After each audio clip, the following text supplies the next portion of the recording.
Hello everyone, welcome to the newest episode of the Fork Show podcast. I'm Curious Eugene and today we're gonna talk DeFi, its implications for Bitcoiners, no-coiners, banked and banked, but also opportunities and threats. And my guest is veteran tech entrepreneur and CEO of Celsius Network Алекс Машинский. Hello, Alex. Здравствуйте. Здравствуйте.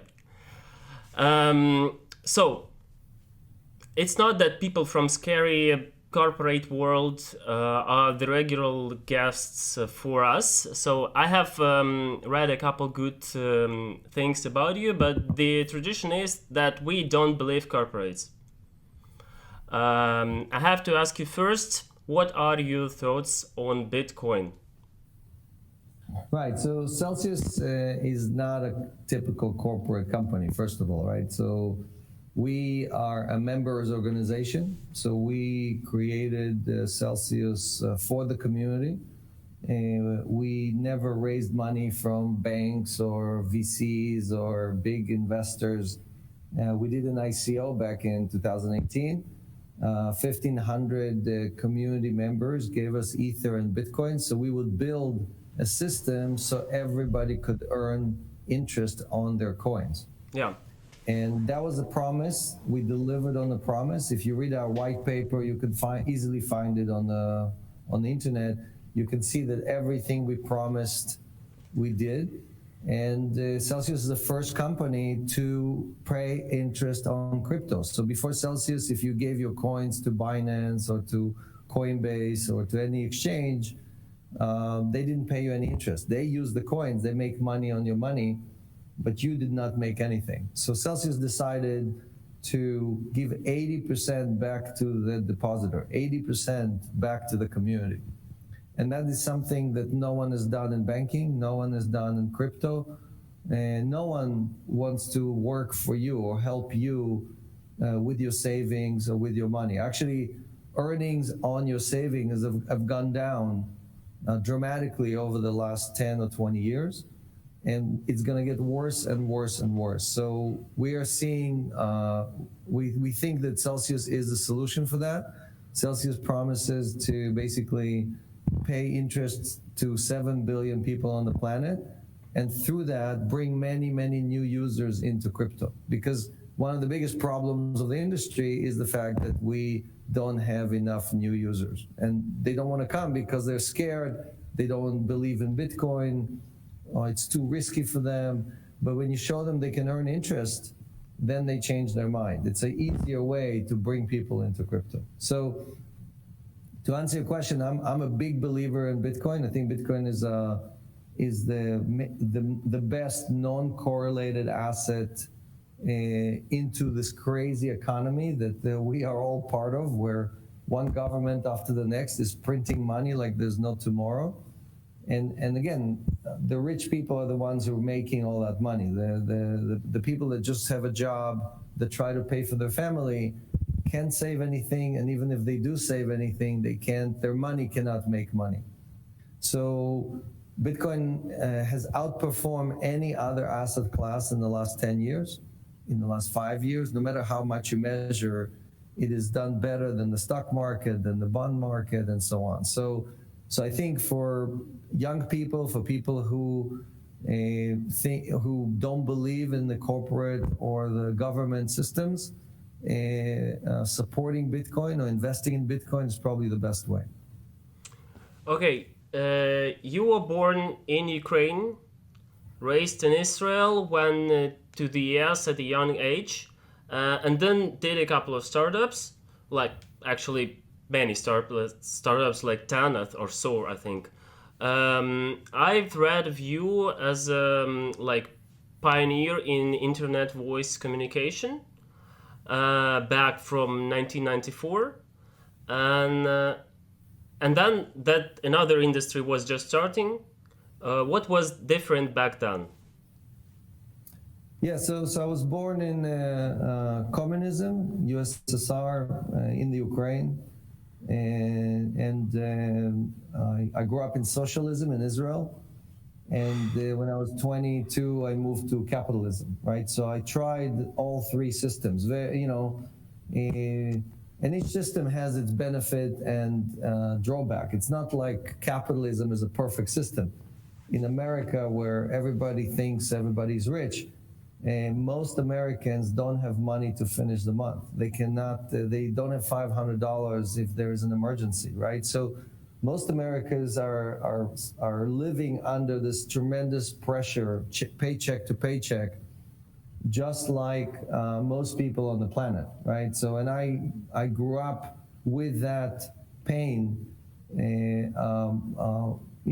My first, I would say, 30 years on this planet, where my parents worried about not being able to pay their bills, and then I worried about not being able to pay the bills. So most of my life, now I am part of the 1%. I'm not pretending to be poor.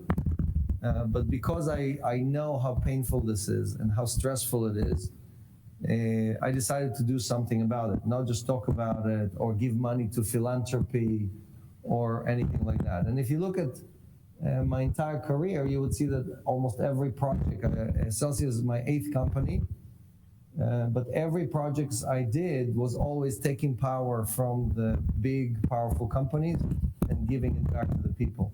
Voice over IP, which is what we're using right now. This is technology I invented back in 1994. I wrote the original protocols and algorithms to make it work on the internet. Voice over IP is used to be something that only the phone company had. So if it was AT&T or Ross Telecom or Deutsche Telekom, they had a monopoly and they made all the money, and they made all of us pay $2 or $3 a minute to call our friends or relative. And today we're talking for free. I'm not paying anything, you're not paying anything for this amazing HD communication, right? So the same thing, the same way we took power from the phone companies and we gave it back to the people, where anyone can talk to anyone without any restrictions, we can do MOIP, or money over IP.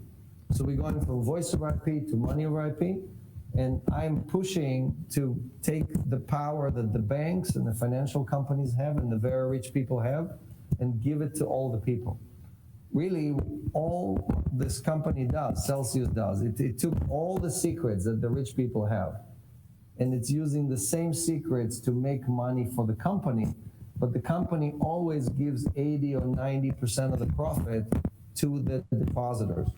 In most cases, companies give 80 or 90% of the profit to the shareholder. But here, I'm the largest shareholder, and I decided that we're going to give everything back to the community. So the next question is, how did it happen that you moved your scope of interest from, let's say, some other stuff, technological stuff, to, but not very decentralized, it was like centralized world, to the options that crypto gives us in your new venue? So in my career, I jumped from many different industries. If you look at I started with commodity trading, then I did voice over IP, then I did the wireless in the subways in New York. I put the wireless so people can use Wi-Fi for free. And so 8 million people every day use the subway in New York. They don't know who gave them 5 bars. So we give 4G and Wi-Fi for free to every user. And I also started a company called Groundlink, which was Uber before Uber, which was also taking the power away from the taxi companies and giving it back to the people and enabling everybody to make money being a driver or being a customer. And still today, Groundlink is in more cities than Uber is, right? So we invented many new industries, and I get bored very quickly. So when we solve all the problem, I usually move on to the next industry. And I looked at crypto since 2010 many times, and I did not have the killer app or the solution. Even though the technology is amazing, the blockchain is amazing, the problem has really been that we did not have a service that really everybody in the world can use, right? Neither Bitcoin or Ethereum or many of the projects that we all love are solving a problem for 7 billion people, right? And what I challenged myself with was saying, okay, what is the one thing that you can use this technology for that will solve a huge problem for everybody on the planet, right? So when people are excited about the internet and they say, wow, look at Google, or look at Facebook, or look at Netflix, they solved very small problem, right? The blockchain or Bitcoin is going after all the money in the world. It's trying to solve the problem of all the money in the world. That is much bigger than the entire internet. And and I finally, one morning, I realized, oh my God, it's all about interest income. If all the central banks stopped paying all of us any interest, the solution is to create a system that replaces all the central banks, replaces the government, and allows us to basically do that without anyone competing with us. When we talked a little bit on banks, on this, on banks, well, we will talk about banks, about this notion of Bitcoin not being a killer app in itself, Ethereum not being a killer app in itself, in your opinion, what are actually your thoughts on Ethereum? So Bitcoin is an excellent store of value, and it's excellent doomsday insurance, right? Insurance for a very bad world where anarchy is everywhere, right? But that is good for maybe 1 or 2% of the people. So because the number of anarchists or the number of people who are afraid of complete anarchy is very small, right? Most people just believe that the government and companies will continue to do what they do, and they continue supporting and using the banks every day and everything else. Ethereum is trying to replace the bank. It's not saying, okay, if you want insurance from the dollar or from other things and you don't want to buy gold and put it in a safe, buy Bitcoin. Ethereum is saying, no, you don't need a bank. You don't need an intermediary. You don't need a toll collector in the middle. Like if the two of us want to transact, we should be able to transact directly through a smart contract or through just the blockchain and bypass all of the centralized institutions. So Ethereum has a much broader appeal for many, many more use cases. And that's why you're seeing 3,000 different projects that are using Ethereum as the rails, as the way to enable these type of transactions. But Ethereum still does not deliver the utility. So for most of the people in the world, they can't eat using utility. They can't, using Ethereum. They cannot earn money using Ethereum, right? So you need to deliver a very simple utility. And what we decided to do is basically say, look, today, banks are really are apps in your phone. So if we created an app in your phone that did everything a bank did and allowed you to move money to people, pay your bills, earn interest, take a loan, but it was not a bank. It was something that was always acting in your best interest. People will switch from the bank to using a company like Celsius. So when I did voice over IP 25 years ago, it was very easy to go to a person and say, hey, why are you using Rostelecom? They're charging you $3 a minute. Here's 10 cents a minute. Try the service, right? And people will try it and they would never use the phone company again. But the risk for the person was very small because if the service didn't work, he can always go back to Rostelecom and make his phone call. With money, it's different. For a person to buy Bitcoin, move his life savings and buy Bitcoin or Ethereum is a huge barrier. It's a very high bar to convince somebody to trust you. And unfortunately, our industry has many scammers and many bad actors. And because of all those things, it's much harder to convince people to move into crypto, right? So if you look at voice over IP, after 11 years, we had over 600 million users of voice over IP. How many users do we have of crypto after 11 years, right? Maybe 40 million, 35 million. and active users is maybe 1 million. So we as a community, we failed to get mass adoption. We failed to bring many people to use this service because we didn't give them what they want. What they want is cheap loans, interest income, the ability to pay their bills, right? And Celsius allows you to do all those things with an app. You don't even know that it's a blockchain. You don't know that it's something that runs on Ethereum, right? We hide all of that. And just like with voice over IP, you probably could not explain to me how this works, right? You probably can. I know, so I'm saying, are we using a TCP/IP protocol? Are we using a UDP protocol?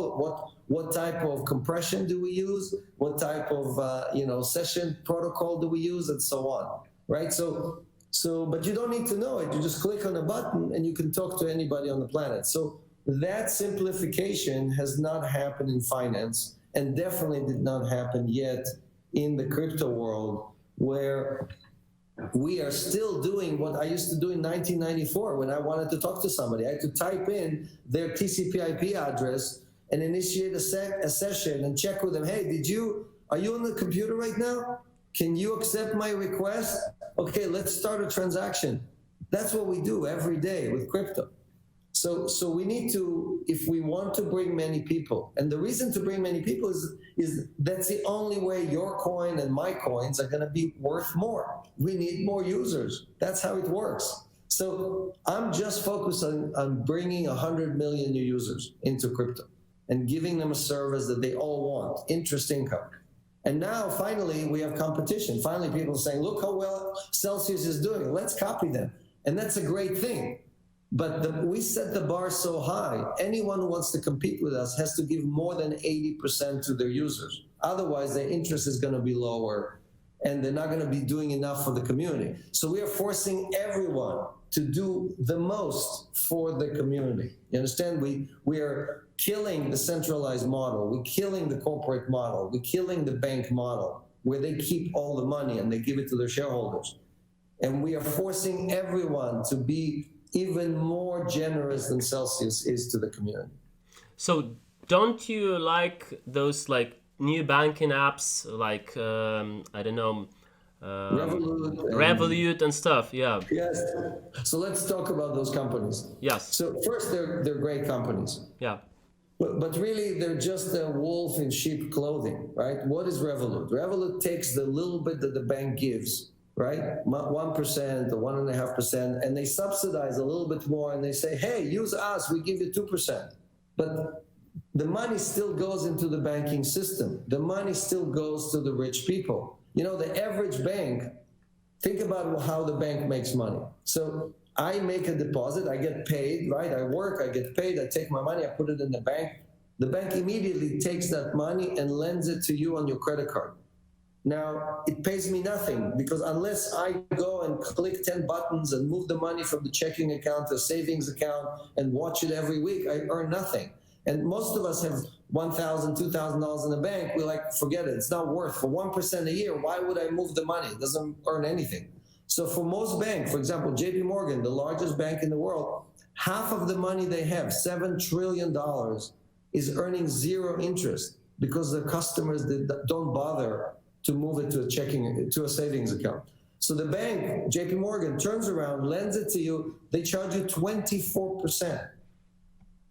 I earn nothing, you get charged on your credit card 24%, and all they did is introduce me to you. They're just a broker, right? So if they were a real estate broker and they kept almost all the money, you would never work with them. But all of us give the money again and again, every day. Every time we use a credit card, every time we put money in the bank, we are empowering this pyramid in which the guy at the top is sucking the blood out of the 7 billion people on this planet. And I say bad things about banks every day. It's not just a special day today. You know, so we created a completely different system. So my point is that Revolut and all these other companies that rely on banks, all they did is they created an app on top of a bank. They're not solving any of our problems. Unless it's decentralized, unless it's running on a blockchain, unless it's supporting the community, Unless the profits go back to the community, you have done nothing. You're not gonna look. Fintech exists for 30 years. You show me one fintech company that managed to even put a scratch on a bank. Show me one company. It doesn't matter how many customers they have. You understand? The banks still hold all the money. So Revolut doesn't hold the money. They give the money to the bank. They just subsidize. They make you think, oh my God, look, they charge me less for the checking account, and I earn a little bit more on my savings account. Well, guess what? The bank is making 24% when you make 1 or 2%. They keep 90% of the value instead of giving 90% of the value to the community. So how big is this market as of today? So it's a great question. So first, you can see if you use a Celsius app, you can see all the stats and all the data right in the system, right? Because we publish all that information right in the system. But today, DeFi slash what Celsius does is still a very small industry, right? It's still a very, it's the early days, right? And we've done just over $5.47 billion in loans in 2019, last year, right? So if you look at how big it could be, again, my view is that, again, 7 billion people on the planet are going to use this, right? The question is just how quickly can we bring them on board, convince them to trust us, have their friends tell them, oh, okay, I'm already using Celsius Network, I'm already earning interest, I took a loan, they didn't charge me any fees, I'm earning 8% instead of 1%, and so on, so on, so on. So we are growing very quickly, but we are not, we have 77,000 users. The goal is at least 100 million. So obviously it's still the beginning of, and the company is only 2 years old. So we are yet to really deliver on the promise of what we have to do. So, but still your goal as the company, I've heard you did an ICO, quite a decent one. Why did you go this way? Why didn't you get money from private investors or something? So before Celsius, 7 companies that I did, all the companies I did, I took money from VCs, from private equity, from the banks, and I raised over $1 billion for 7 different companies, right? I took the companies public on NASDAQ. So I'm definitely, a great example of the centralized system in which the few people make a lot of money by basically borrowing money or taking loans or taking VC money and building big companies, right? But for this project, I decided that if we're really doing it for the people, taking money from the VCs or from the banks is going to be completely idiotic, right? You cannot build something for the people if the people who give you money say, hey, give me all the profits. You have to do it for me. You have to maximize the value for the shareholders. So because of that, when we decided that the ICO model is a great model. Now, I know a lot of people say bad things about ICOs, and there were a lot of bad ICOs, but the internet had the same thing. You see, I've been around when the internet was created, and the internet created more than 20,000 companies. Now, how many successful companies do we have out of the internet? Google, Facebook, Netflix, right? Maybe 10 companies. Great companies. It depends on what you mean by success. Well, I'm saying they're big. They have many, the biggest users, ones. The biggest ones, right? So maybe 10 companies out of 20,000. So by definition, any revolution, most companies fail. And in the crypto space, it's the same thing. In the crypto space, most blockchain companies are going to fail. Most ICOs are going to fail. But all we need is 5 to 10 great companies to really deliver the next product. Now, the great companies on the blockchain, the great companies on Ethereum are not going to be copies of Wall Street or copies of the internet. They're going to be new things that can best run on the blockchain. That's why it's so hard to find the winners. because most people, they just copy what exists already. Oh, let's make better Facebook. Oh, let's make better Netflix. Let's make better Uber, right? But that's not how technology works. Technology, each wave of innovation creates completely new companies that never existed before.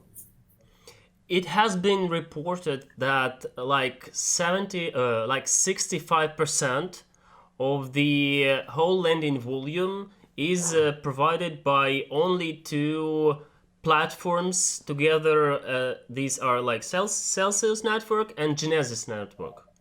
Is it true? Yes, Celsius and Genesis are the two biggest companies. And you have to remember, Genesis is one guy. He has all the money, Yeah. right? And he just lends and he keeps all the profit to himself. Genesis does not give anything to anyone in the community, right? So Genesis is a great company, very profitable company, but they're not doing anything for decentralization. They're not doing anything for the blockchain. They're not doing anything for Ethereum.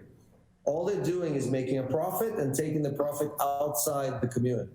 You have to understand what Celsius does. So when Celsius issues a loan, let's say we gave you a loan and you pay us interest, we buy Bitcoin with the interest. We buy Ethereum with interest, and then we give it to our community.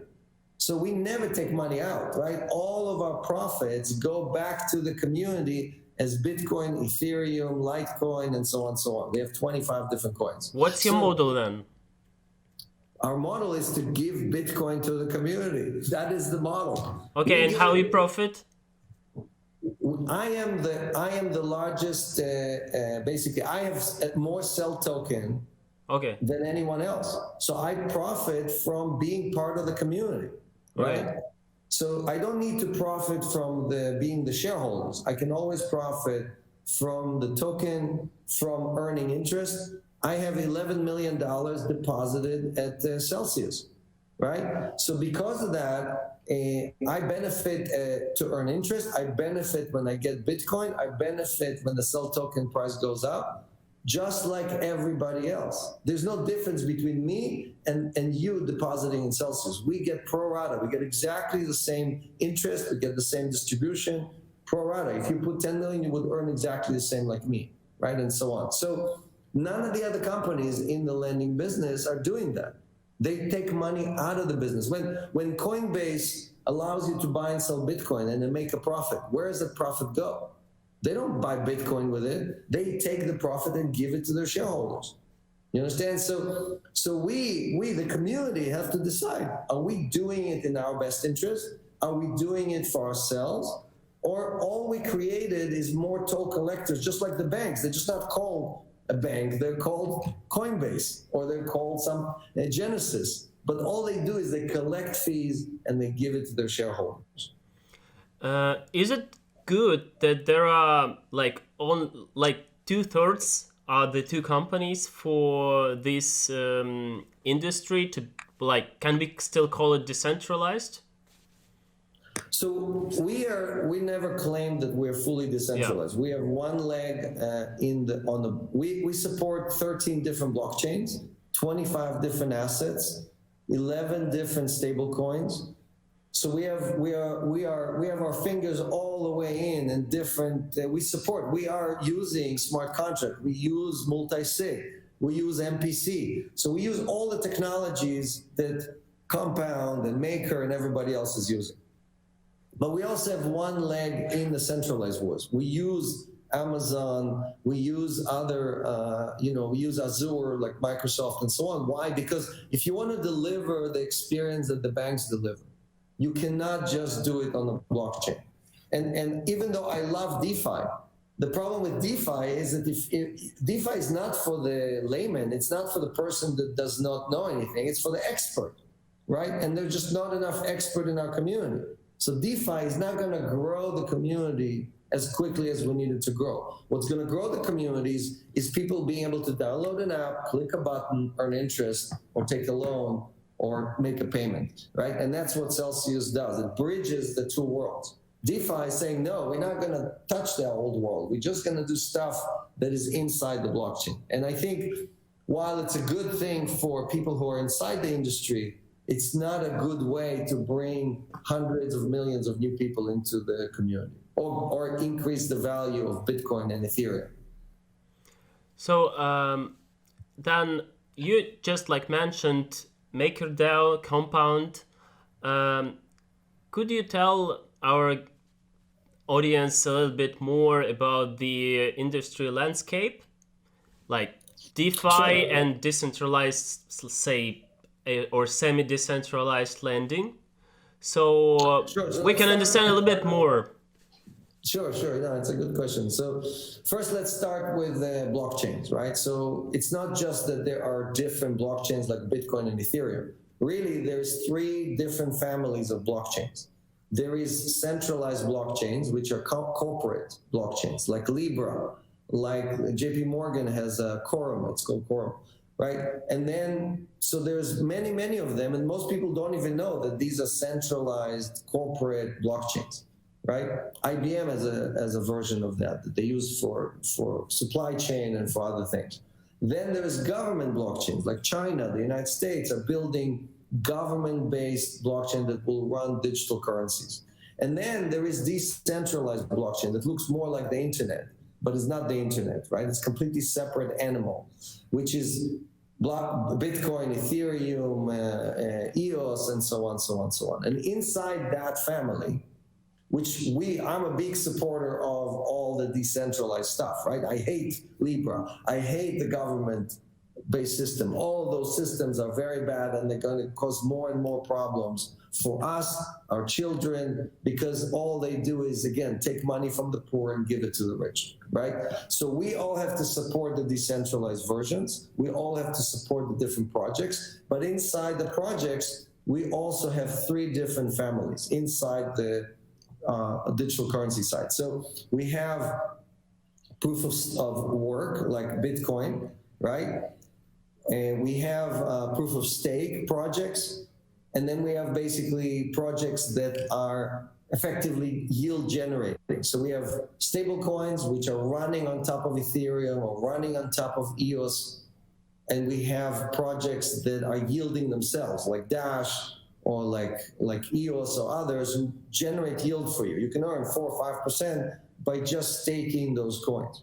And for most people, it's very difficult to understand, right? So that's why what we've done in our wallet, we've basically allowed people to tell us, you want a lot of risk, you want a little bit of risk, you want a lot of income, you want a little bit of income, and based on that, we can match them into the right product. Because today, you have to learn and become an expert and be I'm a technology expert. I've built 8 technology companies, and I have a hard time keeping up with DeFi and every project and consensus and the changes that they're making. And like, it's crazy, right? Unless you spend your entire time on it, you do not know who you can trust, where your money is safe, where can you create value, and so on.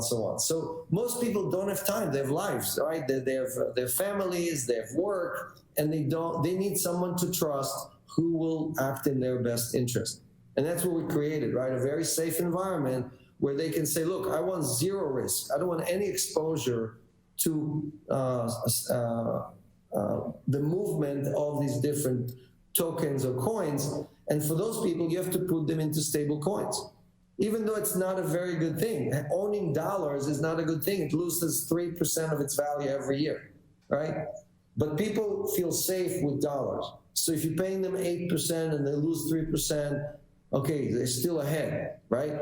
People that are willing to take more risk, right, can buy a little bit of Bitcoin, a little bit of Ethereum. We also now going to start offering gold, digital gold. So you'll be able to own a token that actually has gold behind it, sitting in Switzerland. So now you can diversify. You can have 50% in gold, 25% in stablecoin, 25% in Bitcoin and Ethereum, for example, right? And these are the kind of things that most of the people in the world want. They want that simplicity of being able to select all these assets.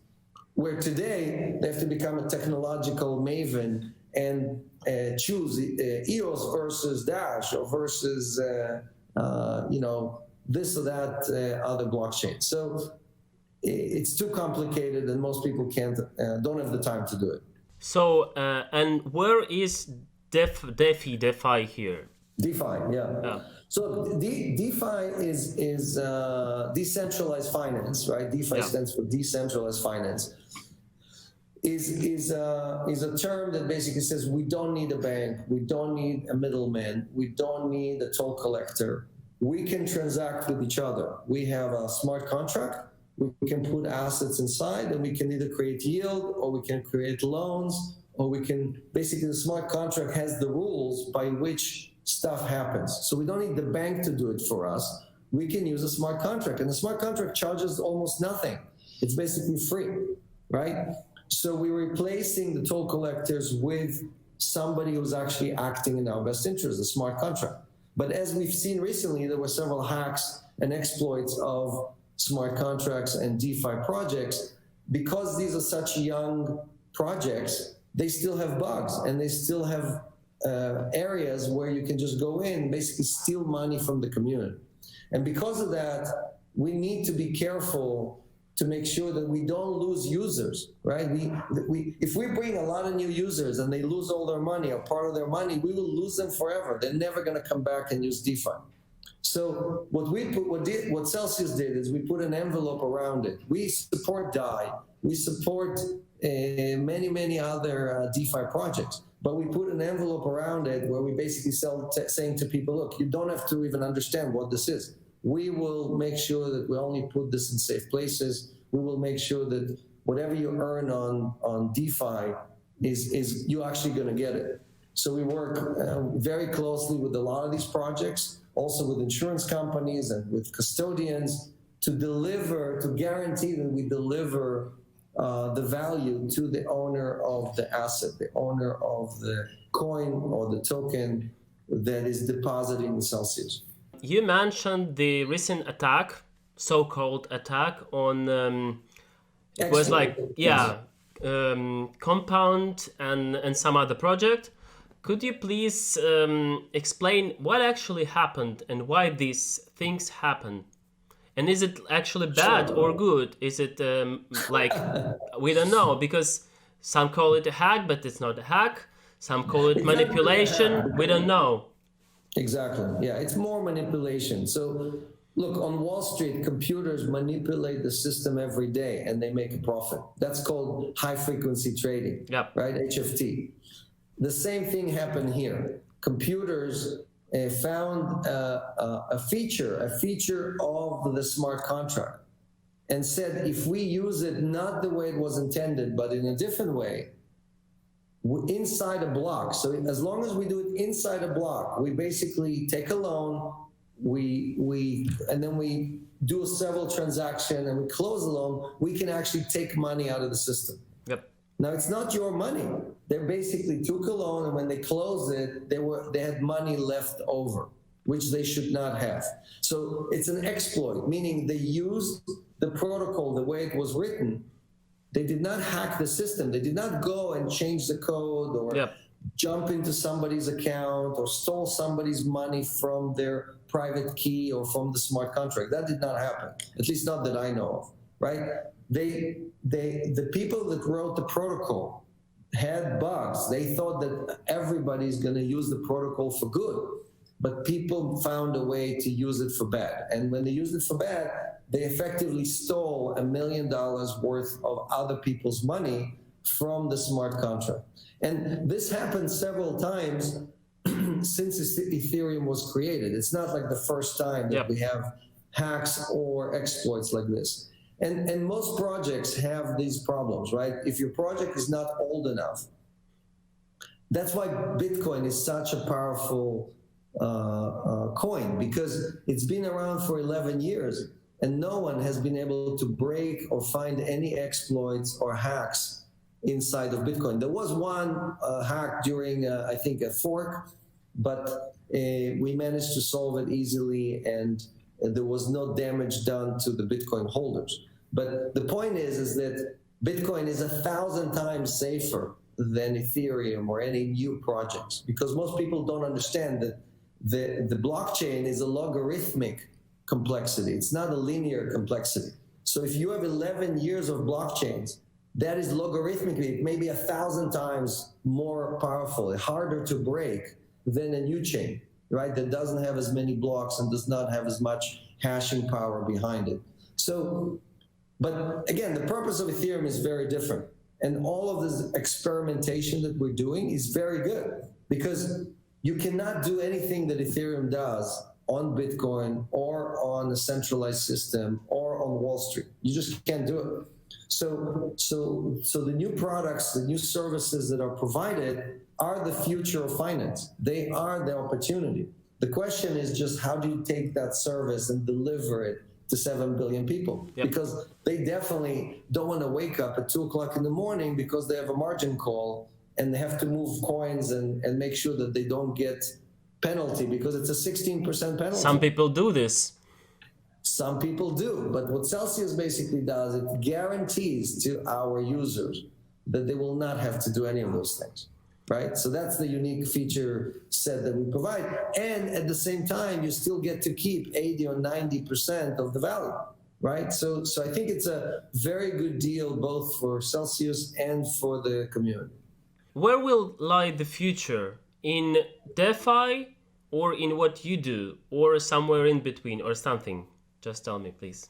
Look, I don't think the winner is us or them, right? Yeah. I mean, it's not, some people call what we do CFI, right? Centralized finance. But again, we are 50, 60, 70% DeFi, right? So we're not DeFi. We just think that we are DeFi with an envelope is better than DeFi without an envelope.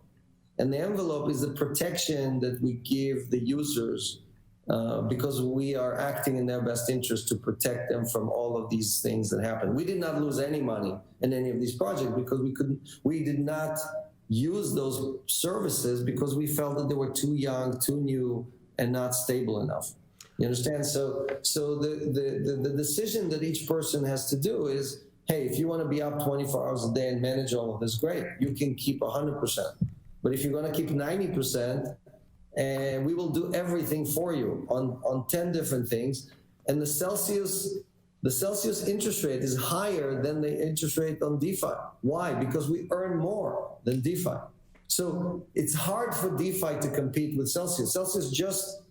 We just took $16 million worth of DeFi loans into Celsius. So people terminated. They closed $16 million worth of compound loans and moved all those loans to Celsius because we charge less in interest and we pay more to the community. So you can say we're winning, but I much rather win from the banks. I much rather take $100 million from the banks than $1 from DeFi. It looks like you don't like banks. Do they like you? Did you talk to them about this and so on? Look, I use banks all the time, right, in all my businesses and everything else, but I can tell you that banks are definitely not my friends, and they're not your friends either, So banks are here only for one purpose, and that is to pull as much money as possible out of as many people as possible. That's their job. Their job is to take the profit and deliver it to the richest people in America. For example, Warren Buffett, the second or the third richest person in America, is the largest shareholder of Wells Fargo, of Bank of America, of Citigroup, right? So he collects dividends every quarter. He collects money. Where did that money come from? Wells Fargo opened 3 million fake bank accounts, and they got a huge penalty because they got caught. But most of the time, they don't get caught, right? The 4 largest banks in the United States charge the poorest Americans, the 120 million poorest Americans, $34 billion last year just in overdraft fees. That's just one fee that they charge the poorest American. Then they take that money, $34 billion, and they give it to Warren Buffett. Warren Buffett is sitting on $120 billion in cash. Forget about all the stuff he owns, just cash. He's sitting. Where did he get that money from? He got it from the poorest Americans. So, and the same story is true in every country. It doesn't matter if you go to Russia, or if you go to China, or if you go to whatever, you will see exactly the same thing happen. The poorest people are giving their money to the richest people because we don't have an alternative. We don't have a system that is acting in our best interest, that is here to help us. Now, look, a lot of people are saying that, oh, I'm here to help you, I'm here to do it for you. But Celsius is fully transparent. We publish all of our data every day, every hour. You can go and look at the blockchain or look at our app and see how many deposits we have, how many loans do we have, how much interest did we earn, how much Bitcoin did we buy, how much did we distribute. So we can't lie, because if we lie, you can catch us in a second, because everything is on the blockchain. That's the whole purpose of the blockchain, is to be fully transparent. How much of your information is in the blockchain? You will never see that from a bank. A bank will never show you. Go to your bank and ask them, say, here's my $100. I want to know who you're lending it to, at what interest rate, what do you do with the profit? They will laugh at you. They'll call the security guy and kick you out of the bank and close your bank account because you were asking too many questions. And so what they say when you tell them about this? They hate me. Okay. You know, so look, no one in history has given 80% back to the depositor. No one. There's never been a bank or financial institution that gave back money to the people who actually gave them the money. It just makes sense. Now, for rich people like me, if I go to Blackstone or I go to any big investment firm and I say, I have $10 million, I'm going to give it to you. They say, of course, Alex, we will keep 20% and you, Alex, keep 80%. That is the deal between rich people and investment companies. So all we did, we took the same deal and we gave it to 7 billion people on the planet. We said, hey, do you want to make the same money the rich people do? We created a system that always acts in your best interest. We copied what Wall Street does for the rich people. So what you tell is that you plan on involving many people from outside the crypto into cryptocurrency via some centralized or semi-centralized service, which helps people to get involved, right? Look, the blockchain is, most people don't understand it. The blockchain is not connected to the internet. The blockchain is not connected to the banking system, right? So if you want to bring in hundreds of billions of dollars into the blockchain, how are you going to do it if you don't build bridges between the two systems? Just circulating everything inside the system with DeFi, that's what DeFi does. It just circulates everything inside the blockchain. Is not going to make Bitcoin go to 100,000. It's not going to make Ethereum go to $2,000. The only way that happens if you bring new people and the new people bring new dollars. So you have to build a bridge. You have to have one leg in the centralized world and go with the vacuum cleaner and suck all the value from there, bring all the dollars from there so people can buy stable coins and Bitcoin and Ethereum and everything else. Now, after all the money moves, you can kill the bridge. You can shut down the bridge and say, okay, all of you, you can die over there. We don't care about you, centralized banks and centralized systems. We're cutting you off. That's it. But cutting it off when you only have, whatever, 100,000 or 1 million users, that is just stupid. You understand? It's not the way you win an industry. And the reason I'm so confident about it is because I've done this several times. I won against the phone companies. When I was 25 and I was fighting against the phone companies, people thought I was crazy because no one ever won against AT&T. No one ever won against Deutsche Telekom. You understand? So today people think I'm crazy because they're saying no one ever won against the bank. But the reason they didn't win is because they were trying to do, what do you call it? Fintech. They were not trying to do CeFi. And CeFi is better than DeFi. It's better than fintech. And yes, we have one leg in the centralized world and one leg in the decentralized world. But in many ways, we are more decentralized than many of the DeFi projects. Try to find, I'll give you a simple example. Do you try to find who voted on Compound and what is the centralization of Compound? Meaning, the largest entity in Compound, how much do you think they have of the voting rights? I'm not sure about it. Number. Okay. Well, what do you think? If it's decentralized, they should have maybe 1% or 2%. Maybe, but I think it's like 30%. It's 90%. Oh yeah. So what is more centralized? You tell me. You understand? So or for example, some project recently, we heard that when they had a little bit of a problem, we discovered that they have an off switch. They can press a button and everything stops. Yeah. So is it really decentralized? If you have a button that one person can decide to press and stop the whole blockchain, that will never happen on Bitcoin. You understand? Yeah. So we are pretending like we're fully decentralized, but we're not fully decentralized. So for me, decentralization means, did the power go from the company to the user, right? And in most projects, the power did not go from the company to the user. You know, the user may be benefiting, the user may be taking a ride on the train, but they're not in charge. So I can promise you that the only purpose of Celsius is to take the power from the banks and the financial institutions and give them back to the users. Every one of our users controls every aspect of what they do. They can decide what they earn, how much they earn, and what coin. They can take money out anytime. There's no lockups. There's no fees. That is much more decentralized than a project in which they decide, oops, you know, there was a problem here. We're gonna socialize losses. We're gonna take money from everybody to socialize losses. What kind of decentralization is that? You understand? So we socialize profits while other people are socializing losses. Let's think of this from the other side. Like in this talk, I asked you about the things that make you different from DeFi, from blockchain projects, from DAOs and so on. But there is another side.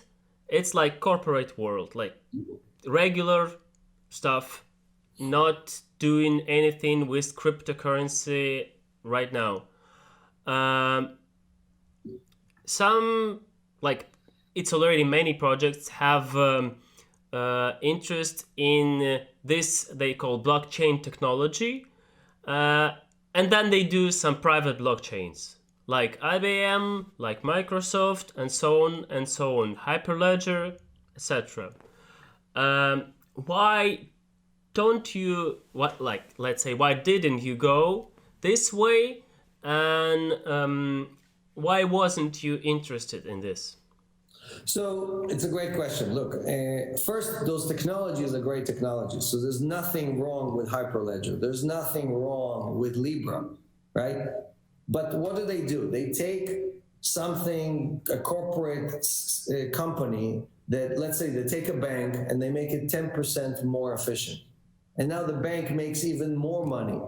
So when the banks make more money, do you think they're going to give it to you, the depositor, or they're going to give even more profit to the shareholder?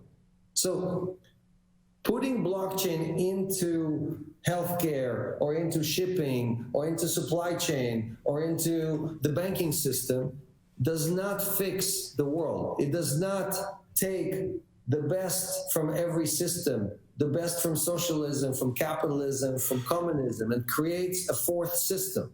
Yeah. The opportunity for decentralization, the opportunity is to create a fourth system that is acting in your best interest. And it's not going to be pure capitalism, because pure capitalism is not looking very good today. Most people in America, most people in China don't think that capitalism or communism is a good system, right? Because no matter what system you're under, the rich people, the few people at the top, end up with all of the value. And what we have to be very careful about is to make sure that the new system we're building, this baby called the decentralized blockchain, right?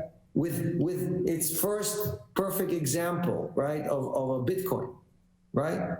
We have to make sure that we are protecting it from becoming another a capitalist system or another socialist system or another failing communist system.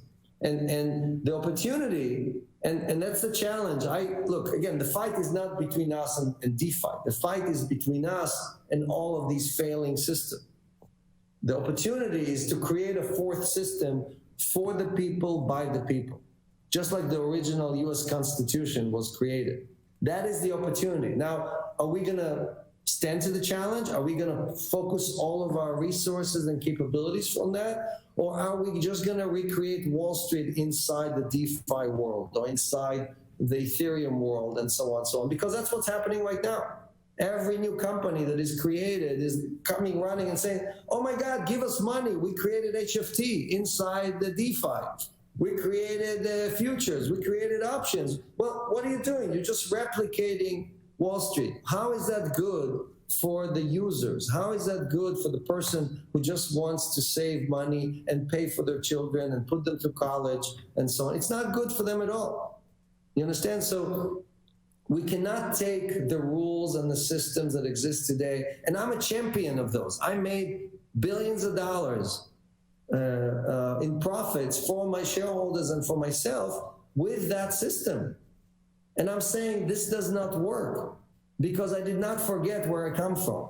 And when I left Russia, when I left on the train from Kiev to Odessa, from Kiev to Vienna, and the guy at the border took all of my toys and said, these are Russian toys. These are not your toys, right? And then when I came to Israel, they told me, oh, you're Russian. We don't want you here. Get out of here, right? And when I came to America, they're like, oh, who are you? You're an immigrant. We're, you know, I had to prove myself again and again and again. So I was a champion of these systems. But when you look at the people around you and you see that they're all suffering, then what did we create? Why are we here? What are we doing? You understand? So I'm trying to do this company, create this company. So when I'm dead, there are hundreds of millions of people who are benefiting and no one can take it away from them because it's fully decentralized. That is the opportunity. And if we set the example, I will be extremely happy if 100 other people copied us. Because if they copy us, that means they're doing good for the people. And if somebody does better than us, that's even better. Just like Voice of IP, I was not the biggest winner of Voice of IP. WhatsApp has 1.5 billion users, right? And they made billions of dollars. But the point is that 1.5 billion users get to use it for free. WhatsApp helped take my technology and give it to 1.5 billion users, and they're getting it for free, right? That is the power. There is a question on WhatsApp, actually. For example, WhatsApp. It's the same question is for Google, for Facebook, and so on. So when you don't pay for something in an open way, like you used to pay for voice over IP back in the days, you might pay with something you don't know you pay. So yes. What do you think on this? Look, WhatsApp, as long as it was not sold to Facebook, gave back to its users 100% of the value. They did not keep anything for themselves because they didn't charge anything. And they did not use the data, they did not do advertising, they didn't do anything. So they stayed pure to their model, right? When they sold, yes, they betrayed the model because they basically enabled Facebook to put all the ads and everything to the people who now they have all of their contacts in WhatsApp, so they were not going to switch. They're going to have to see the ads. The data is going to be used, and so on and so on. So I agree that they betrayed the model, and that's why the CEO of WhatsApp resigned from the board of Facebook. So we all understand what happened there. The structure that we're doing with Celsius is different. We use our depositors' money to make money. We don't need a Facebook or somebody to come and make us a profitable model. Celsius is a profitable company right now. We make enough money as a company.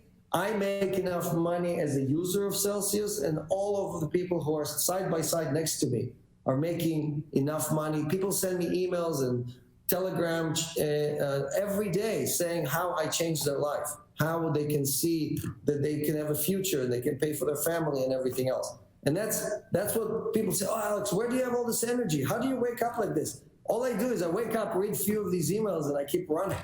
You know, so our model does not need any of the stuff that is normal on Wall Street or normal on Silicon Valley, where you have to sell the company to the bad guy to get the money out, right? more users on Celsius means more deposits. More deposit means more interest income. More interest income means higher sell price and more interest that we're paying to the community. So it's a win-win-win. The people that are losing are the banks. The people that are losing are the phone companies.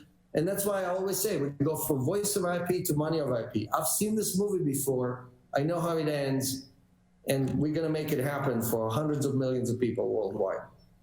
What I'm also interested in is your opinion, and I think our audience is also interested, on the... Let's say we are not in America right now. You are, I'm not.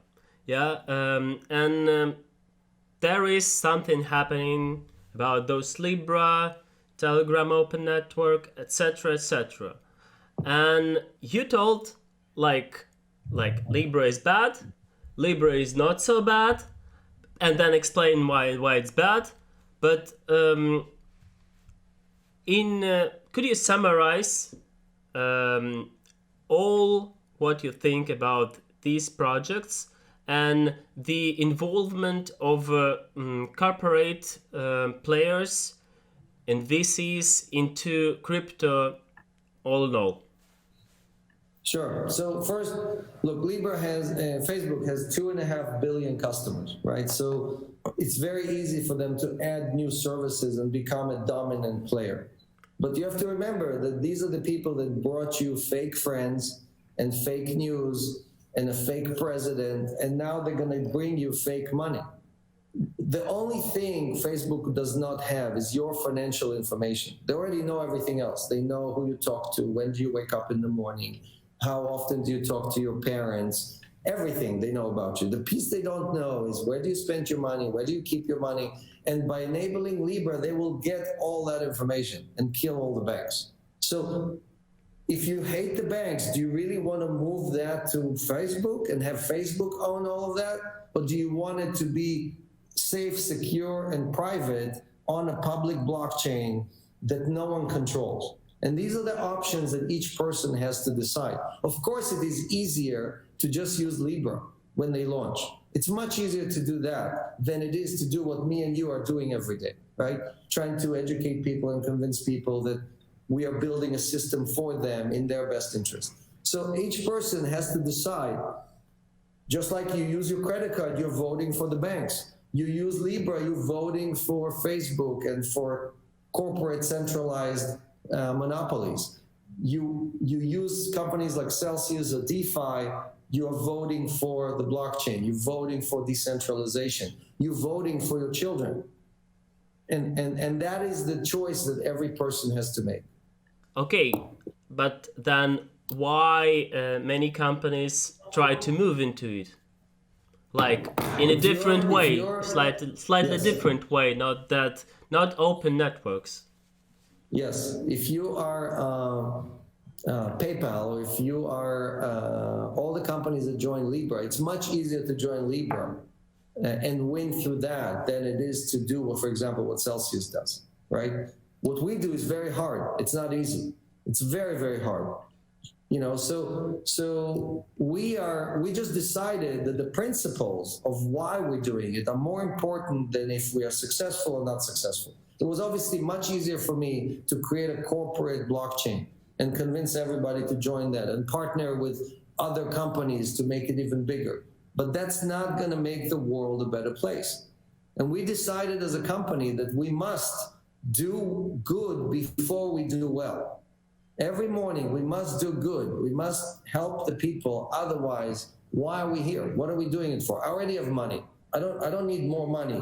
If I die with more money, that's not going to help me. So I'm trying to fix the problems by creating a new system that is going to help the people that cannot help themselves. Okay, I think we're done. Yeah. Very good. Thank you. Thank you. This was the first word actually in Russian, I think. Yes. Yes. So, yeah. Увидимся. See you. Thank you. До свидания. Bye-bye.